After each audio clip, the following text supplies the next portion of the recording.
Hello and welcome to Lyra Nara.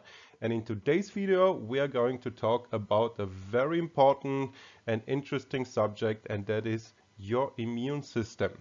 And you're gonna learn how your immune system works, all of its parts, and then more importantly, maybe for you, all of the foods that are beneficial for your immune system and the natural remedies and supplements that can help you maintain a perfectly working immune system and therefore your health. So let's get started and learn more about the immune system. What is our immune system then? Well, it might surprise you, but actually there is no immune system. A more correct definition would be that there is a conglomerate of cells, organs, chemical reactions, vessels, nodes, and neuronal signals, and they all work together in conjunction to re-establish the right functions of the body when imbalances, infections, or tumors occur. And this is what we call our immune system. And animals, vertebrates, and humans have an immune system that consists of two immune systems. Actually, one is the innate immune system, and then we as humans and the vertebrates, we also have the so-called acquired immune system. So what are those and what is the difference between them? Well, the innate immune system is not specific, as the name already suggests. You are born with it. All living forms on this planet are born with it. All animals, including even simple life forms such as sponges, they all have this so-called immune system, the innate one. The acquired immune system, as the name also already suggests, develops during our lifetime, and this immune system is specific to vertebrates and humans only. The natural immune system barriers are the skin and the mucous membranes, which lie on all organs that are exposed to the environment, such as your lungs, your digestive tract, your urogenital tract, your eyes, your ears, etc. And these membranes produce mucus as a defense mechanism.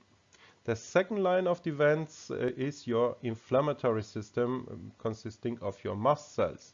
And these are located in the connective tissue and are continuously patrolling for foreign organisms and unknown proteins, and they release signaling molecules like histamines, which make the blood vessels more permeable and allow more fluid to flow to the zone that shows the disturbances.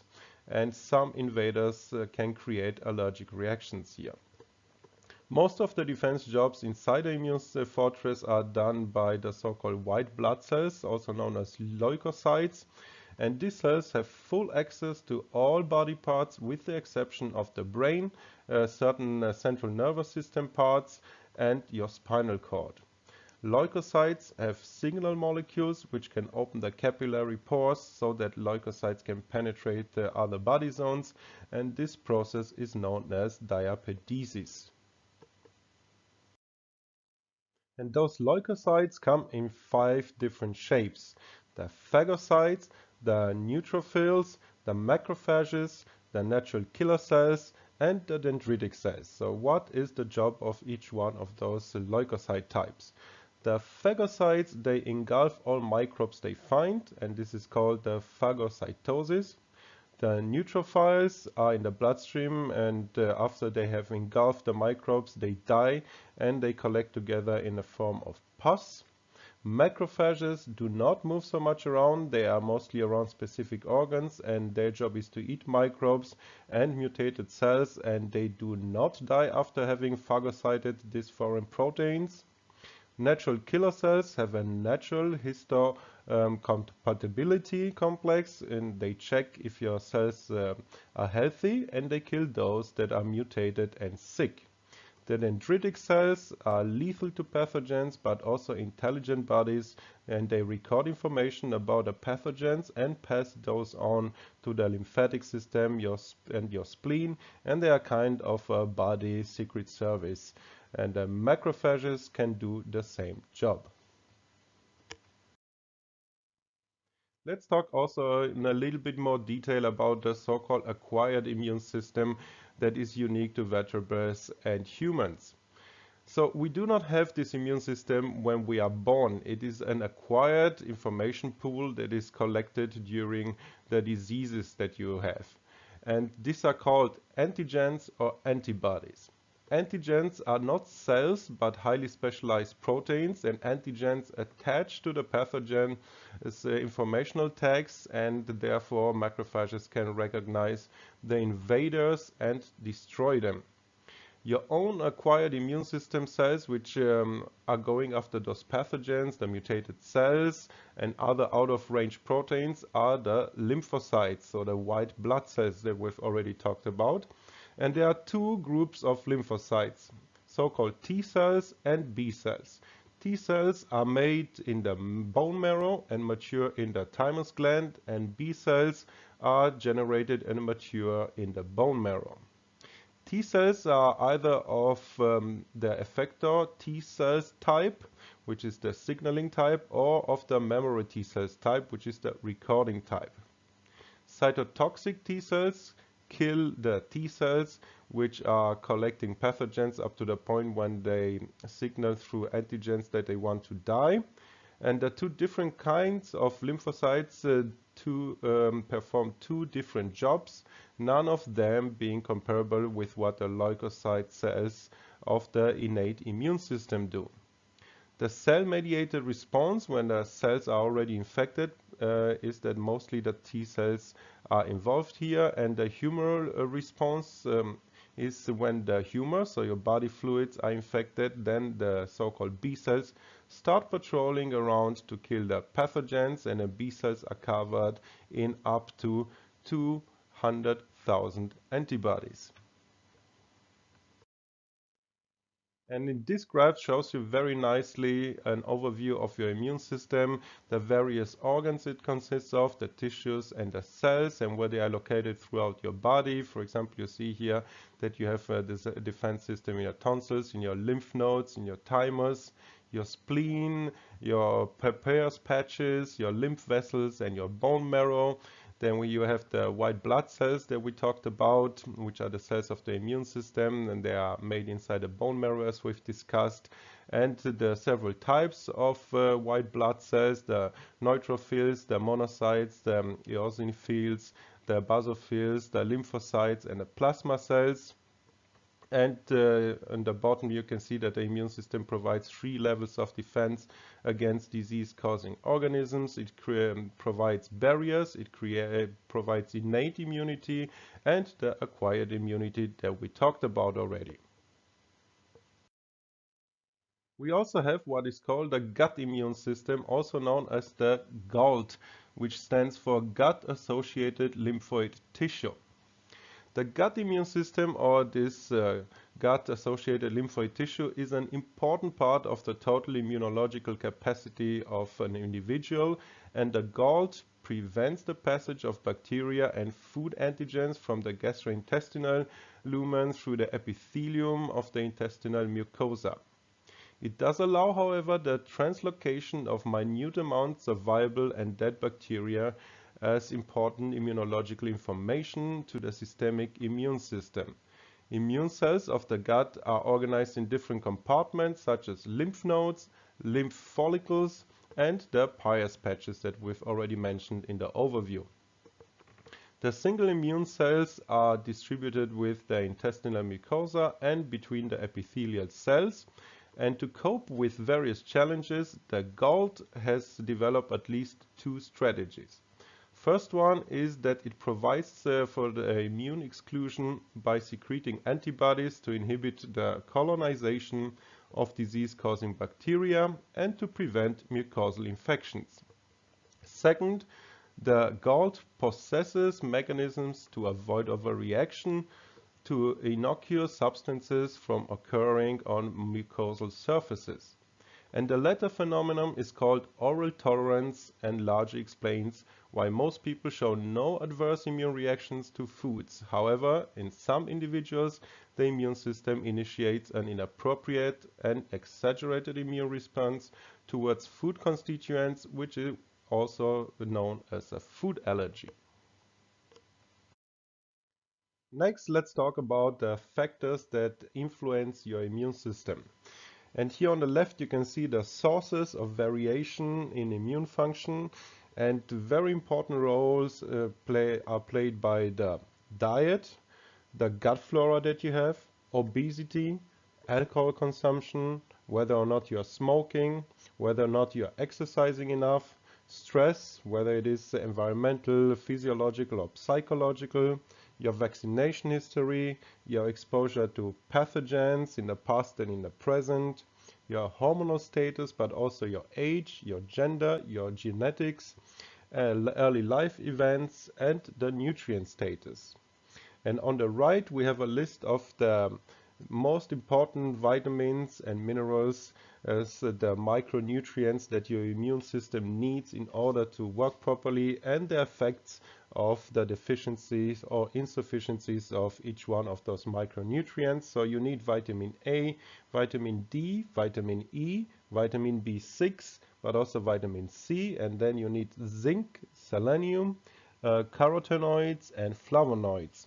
And here you see when you are suffering, for example, from a deficiency or insufficiency of vitamin A, you will experience a loss of mucosal epithelial barrier function, but also an impaired neutrophil and macrophage function, a decreased natural killer cell number and lytic activity, as well as a diminished antibody response. When you are deficient in vitamin D, you will experience a decreased production of antibacterial peptides. Vitamin E insufficiency leads to impaired B and T cell mediated immunity, as well as an increased oxidative damage in your immune cell membranes. Deficiency in vitamin B6 leads to decreased lymphocyte responsiveness, but also impaired antibody production. Vitamin C insufficiency leads to decreased resistance to infections, but also impaired proliferation of the T cells.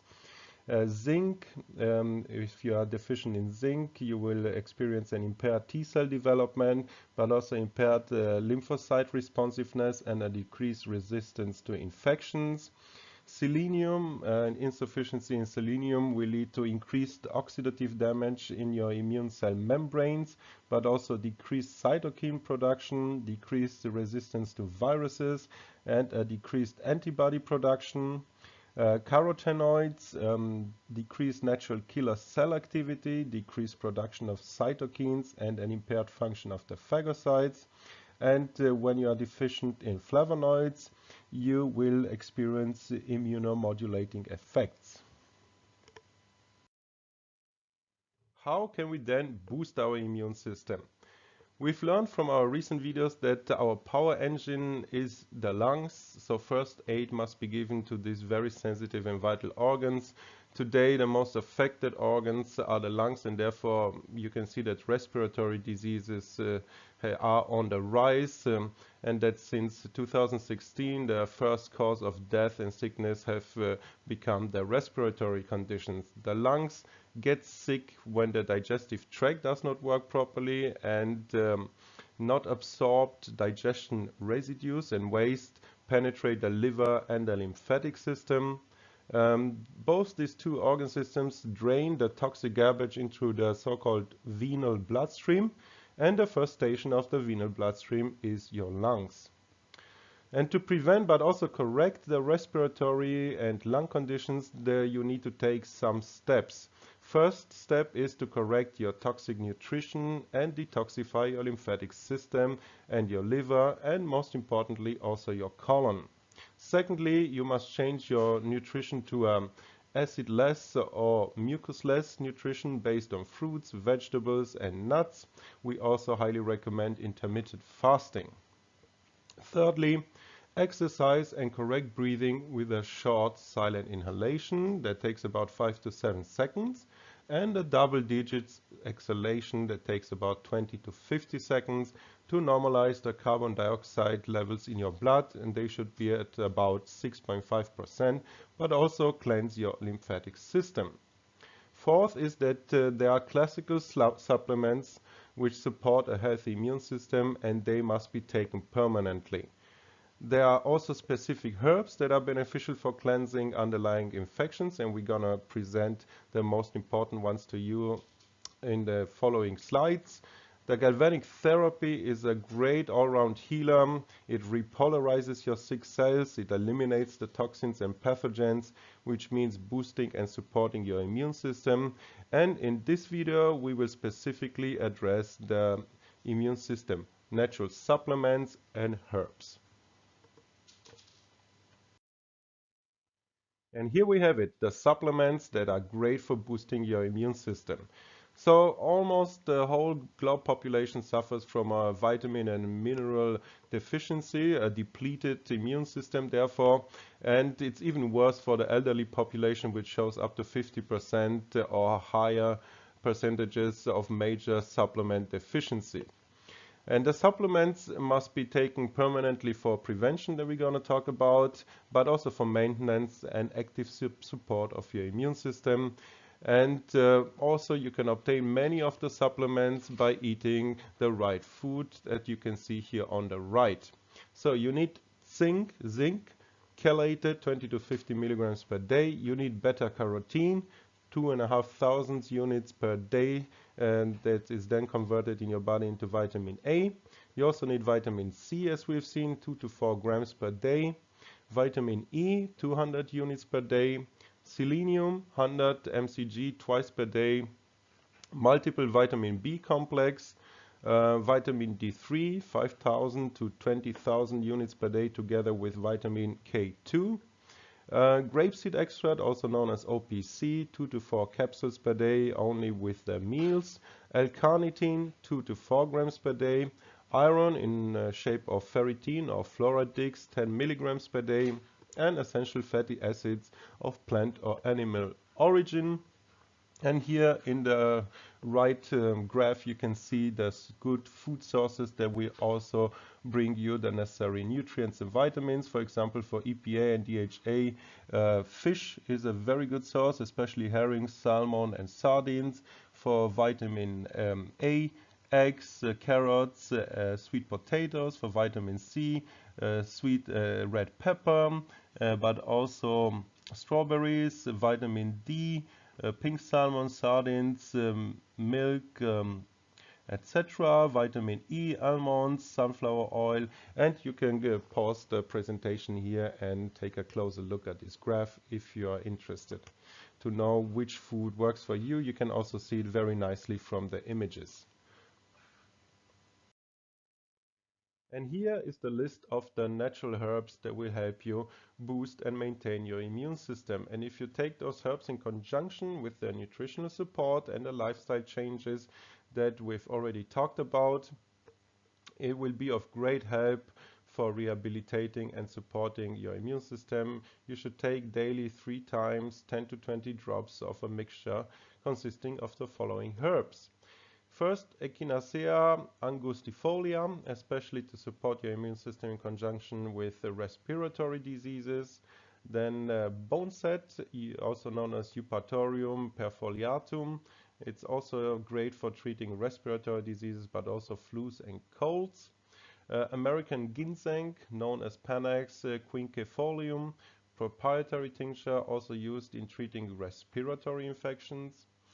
Osha ligusticum porteri, red root, also known as Cyanorthus americanus, licorice glycyrrhiza, ginger zingiber, Oregon grape mahonia, western red Thuja plicata, white indigo baptisia tinctoria, cayenne capsicum, and adaptogens such as astragalus and codonopsis.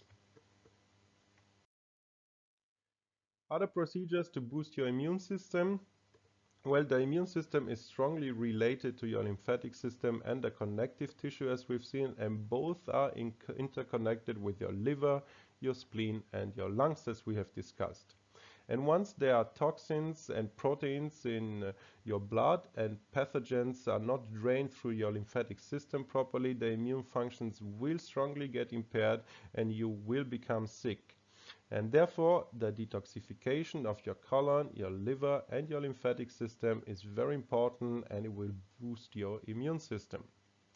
And to achieve a deep detoxification, we offer different herbal tinctures compounded with ultra-pure DMSO. This is our unique Herbesso formula line, and I'm going to post, of course, a link in the description box below, and they work wonders. We also like to combine the detox herbal remedies with galvanic therapy, and here we highly recommend the Veget Balance devices. I'm going to post the description box in the link in the description box for you as well. Laser therapy, synergistically working with modulated magnetic therapy for connective tissue restoration, but also immune system function optimization and the restoration of the connective tissue. Correct breathing is also crucial, as we've discussed. One major way actually to correct many impairments in your body is correct breathing, and correct breathing is based on short and silent breath in 5 to 10 seconds, followed by a long breath out, holding without inhaling the air up to 40 to 60 seconds. This is also known as Buteyko method. Very important also is to keep your humus or your body fluids on a well-regulated flow. So you need to exercise, to walk 1 to 2 hours daily, or practice, for example, rebound exercises. To lower your blood and lymph viscosity, we also recommend that you use galvanic therapy with the Veget Balance, but also the Aquatone Advance works great for that. Laser therapy or an infrared sauna. The Aquatone Advance, of course, and laser therapy systems you can also get exclusively with some of the best ones at lyra.com. Links in the description box below as always. And we also like to remind you to not forget to add good supplements such as grapeseed extract and nattokinase. And last but not least, take care of your stress and your psycho-emotional shocks, as well as the traumatic events in your life. They are real traps of fluids and gases, and are sources of inflammation, energetic blockages, as well as the cellular swamp structure, and therefore do not ever forget to take care of your so-called mental emotional hygiene. And the simplest method to take care of this is the so-called forgive to forget method. Also live in the now and tell yourself, I accept my past and I bless it, whatever happened. And this will help you deal with your emotional issues, and there are of course many other ways of dealing with them. And if you have further questions about how to boost your immune system or how to maintain it in a healthy state, do not hesitate to contact us. We love to hear from you. Shop at lyra.com. Our toll-free phone number is going to be in the description box below also. So give us a call, shoot us an email, and ask your questions. We love to advise you on what is best for you. If you've enjoyed this presentation, please also do not forget to support our work by liking, sharing, and subscribing. And with all that being said, I hope that you stay healthy. Until next time.